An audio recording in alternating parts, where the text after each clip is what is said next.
Rafuudhu rigaa dhalu kanaaf walitti dhimsikee baay'ee guddaadha. Kanaaf gaafii isaan ture gaafii mirga argachuu qabna, qixxee ilaalamuu qabna, afaan keenya seenaan keenya hundu akkas ta'uu qaba. Kanaaf immoo akka baay'ina keenyatti biyya kana keessatti iddoo argachuu qabna. Bitamuu fi gadi qabamnee ilaalamuu qabna. Kanaaf amma wanni irra geenye kun gaafii san jedhee taafadha.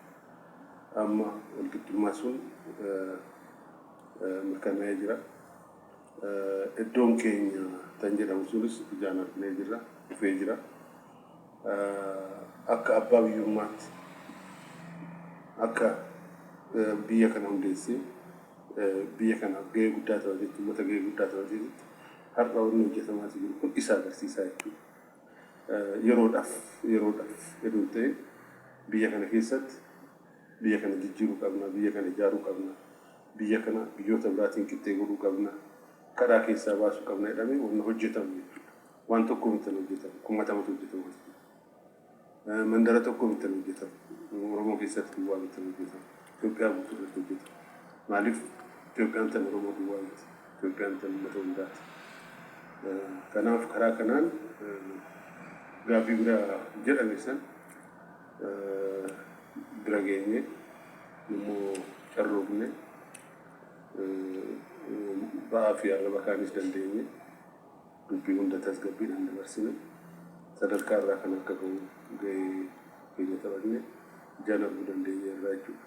Gaarii obbo Junaydin gaafii dhuman isaaniif kaasee kanan isinii kaasaa tariitii gaafileen bu'uuraa kan jedhaman naannawaa tokkotti tariitii gaafiin siyaasaa gaafii bu'uuraa ta'uu danda'a. Gaafiin bu'uuraalee misoomaa gaafiin kenna tajaajilaa iddoowwan tokko tokkotti garaagarummaa qabaachuu danda'a. Garuu gaafii dhumaa ta'ee gaafa hawaasni gatii itti kanfalu hin agarra. Kanaaf isinis mee addatti bara bulchiinsaa sanatti gaafiin ijoon hawaasni gaafataatii ture tariitii akka Oromootti akka sabaatti hin deebi'in hafee gatii itti kaffallee jirra yookaan immoo akkuma isaan kaasan malaan akka har'a geenyuu fi akka har'a gaafiin sun deebii argatu ta'ee jira waan jedhu naa kaasa. Gaafiin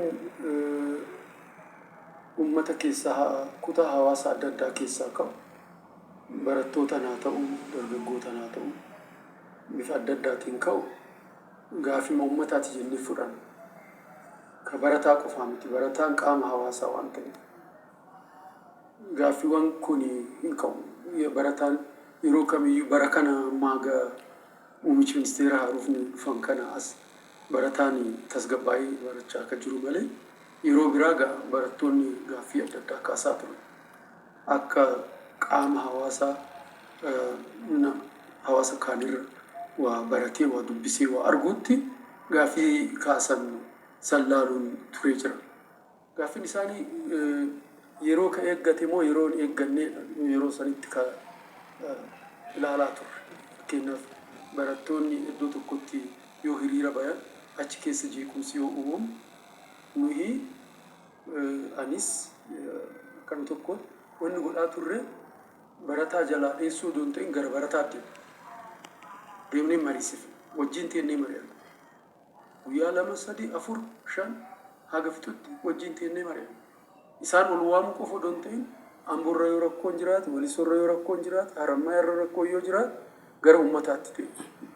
Qonnaan bulaas, abbootis, dubartis hundaa walitti qabnee addaan haasofsiifne.